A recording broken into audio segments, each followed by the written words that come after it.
they seen all these things that he had done, Brother Trey, but they really didn't know him. No. Amen. They really didn't know him. Even when he approached his disciples there, and he asked them, said, "Who do men say that I am?" They said, some say John the Baptist, others Elias, some Jeremiah, or some say you're the prophet. But Jeremy looked at Peter and said, "Who do you say that I am?" Amen. He said, "Thou art the Christ, Amen. the Son of God." But as I said, there's a lot of people that followed him and really didn't know who he was. Amen. A lot of them followed him just to see the miracles that he did. But there was a crowd here one time that followed him just for the fish and the loaves, just to get a meal, so to speak. Amen.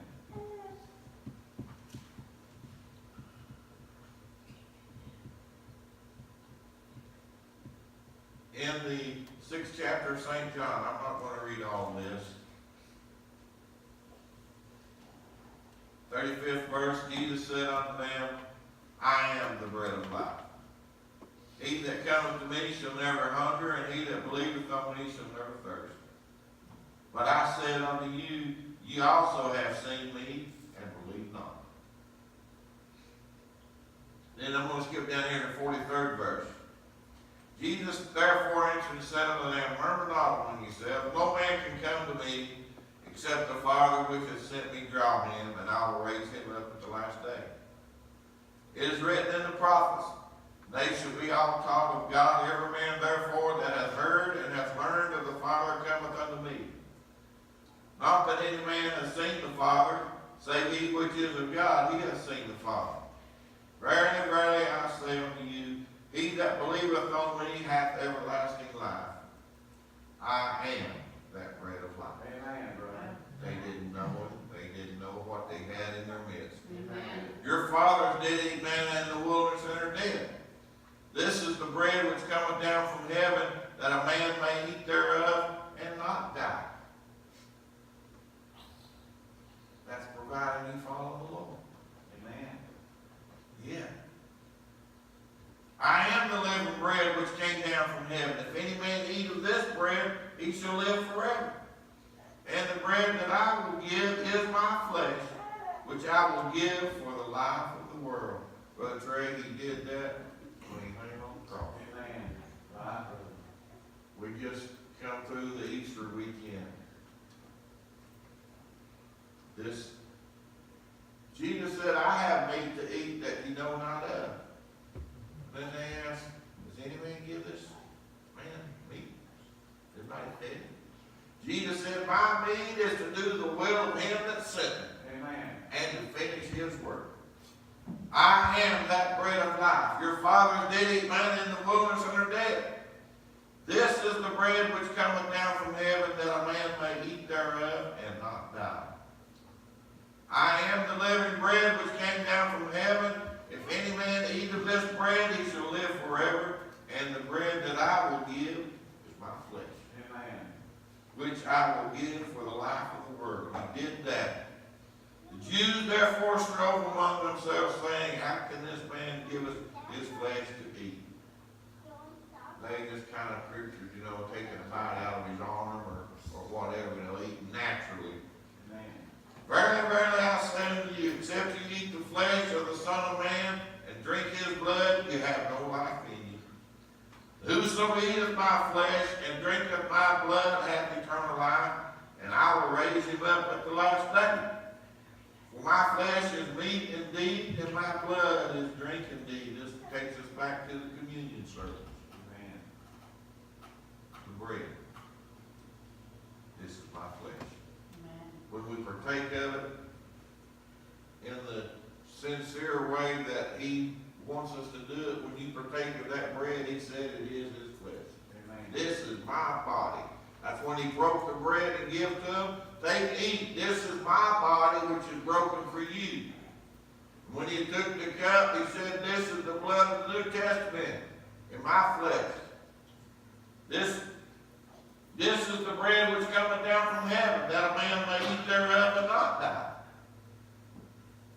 The Jews therefore strove among themselves, saying, How can this man give us his flesh to eat?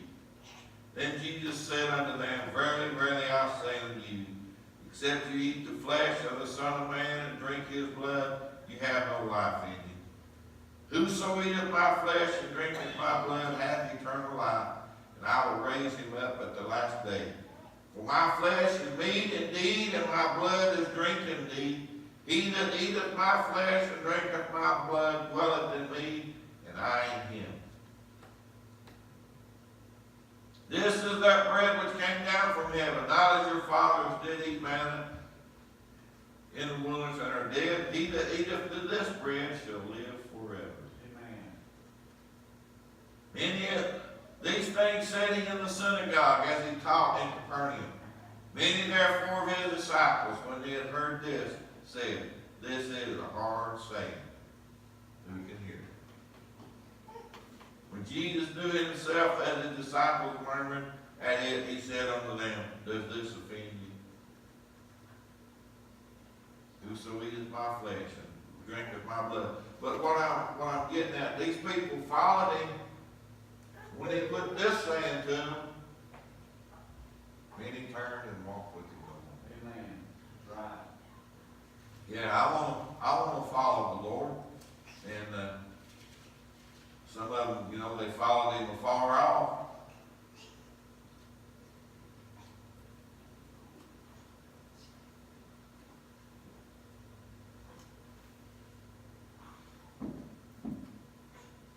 Here's what Jesus said in the 10th chapter of Matthew.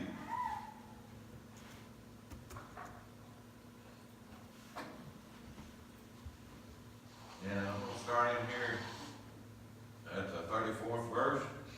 Think not that I am come to send peace on earth. I came not to send peace but a sword. For I am come to set a man at variance against his father, and the daughter against her mother, and the daughter-in-law against her mother-in-law. And a man's foes shall be they of his own household. He that loveth father or mother more than me is not worthy of me. It means something to be a follower, don't it? Amen. He that loveth son or daughter more than me is not worthy of me. And he that taketh not his cross to follow after me is not worthy of me. There's part of the cross right there. Loveth father or mother more than me, he's not worthy of me. It means something to be able, we have to go for ourselves, church. Nobody's going to answer to God for me but me. Amen. And the same with you. But if a brother or sister or father or mother, whoever, if they don't want to go, we have to go for ourselves. And that's what Jesus was saying here. If you love father or mother more than me, you're not worthy of me. Amen. You put anything in front of you before Jesus Christ, that's your God. Right. Amen. That's what you're serving.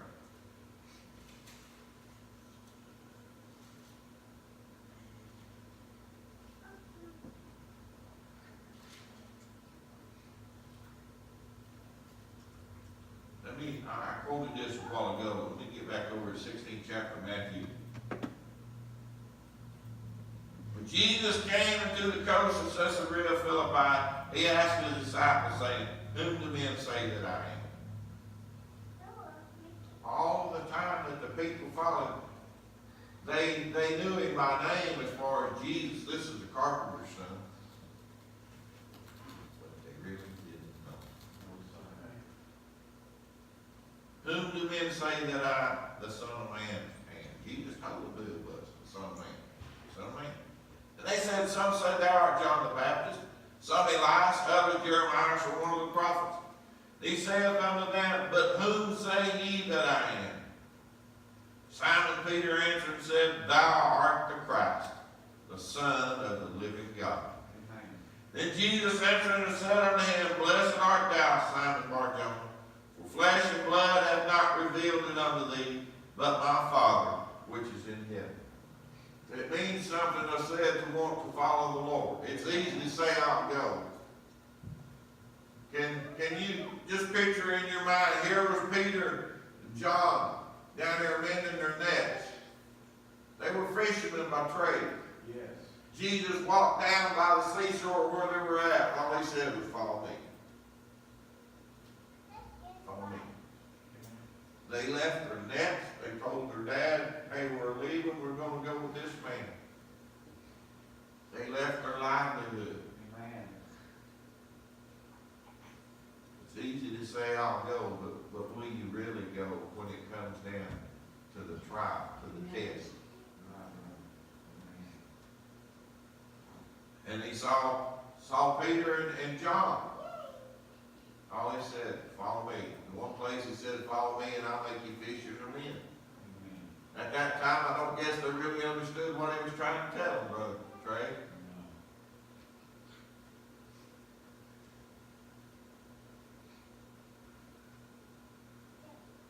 Whosoever shall save his life shall lose it. Whosoever will lose his life for my sake shall find it.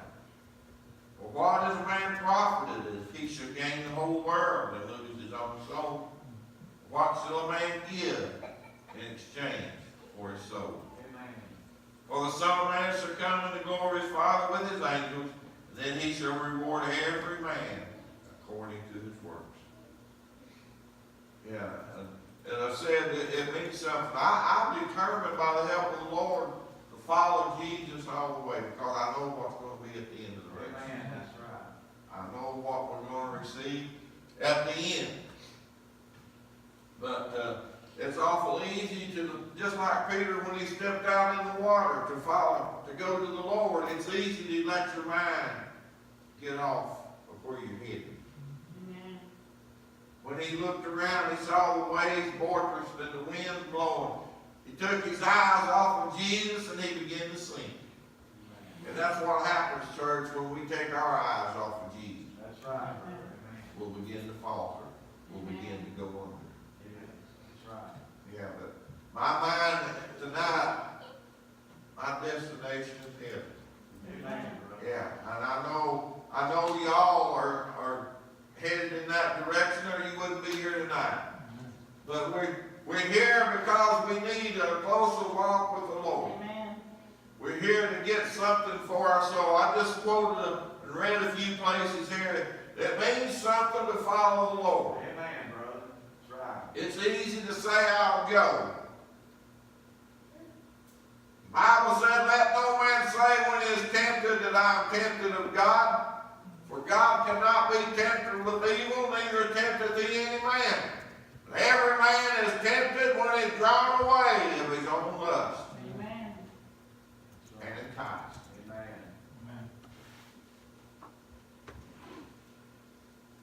Let's see what happens when we get led away.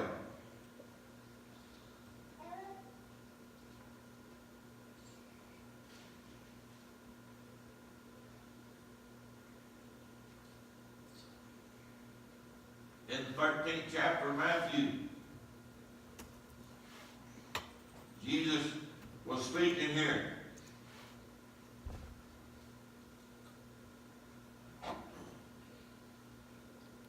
He was speaking to them in parable. And we're going to start in here at the 18th verse, This is when he began to tell them what the parable meant. Hear ye therefore the parable of the sower. When anyone heareth the word of the kingdom and understandeth it not, then cometh the wicked one and catcheth away that which was sown in his heart. This is he which received seed by the wayside. And you can go over to the 3rd verse, start reading down. There wasn't anything wrong with the seed. There wasn't anything wrong with the man that was sowing the seed. It all depended on where it fell.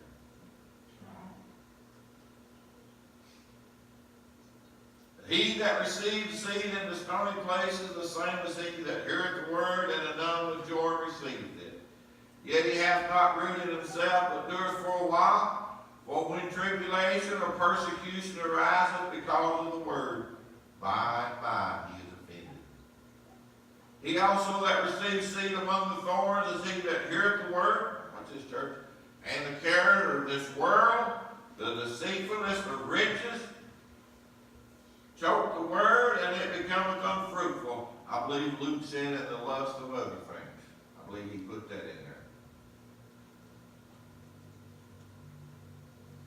Heareth the word, cares of this world, and the deceitfulness of riches, choke the word, and it becometh unfruitful. He that receives seed into the good ground is he that heareth the word, and understandeth it, which also bringeth fruit, beareth fruit, and bringeth forth some 100-fold, some 60, some 30. It means something to go with the Lord. So many things that can entice a person and draw them away. And we let things, this is where Satan works at, is in the mind. Did you know that? This is what tells everything else what to do. Wherefore consider him that endured such contradiction of sinners against himself, lest you be weary and faint in your mind. So,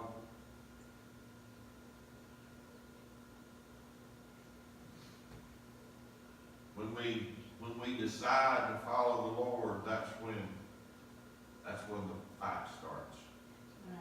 If you really make up your mind, Lord, I'm going to go with you, that's when the fight starts. I remember, Brother Trey, when I went to the altar, because I was kind of wayward in my younger years. But when I made up my mind I was going to go with the Lord, I went to the altar, the brothers prayed with me. When I got up, it was just like somebody talking to me. This is where the fight starts. Made up my mind I was going to go with the Lord. This is where the fight starts. It's been a battle ever since. It'll be a fight to the finish one. Yeah. That's why he wants us to put that whole armor on.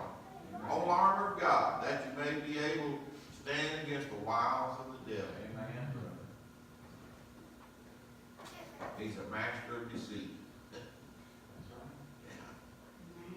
You've seen the Wile E. Coyote on TV. He's very deceitful. He's cunning.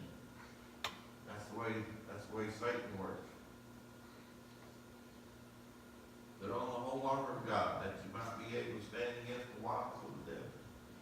We wrestle not against flesh and blood. It's not a natural warfare. We've heard that so many times too, ain't we? But what we fight against principalities, against power, against the rulers of the darkness of this world, spiritual wickedness in high places. And he said, take on you the whole armor of God, that you may be able to stand in the evil day. Having done all to stand, stand therefore. When you've done all you know to do, wait on the Lord. Amen. That's right. And he tells us what this armor was, having the loins girded about with truth. But I'm reminded, Brother Trey, I remember the old preacher. He was up preaching. He was crying, and he read that verse, or he quoted it really. He said, "Wherefore take on you the whole armor of God." He took that little Bible and held it out. He said, "I'm offering it to you. Will you take it?" Amen. There it is, church. Everything we need right here. Amen. Right. I'm just thankful to be here. Just a few places I had on my mind.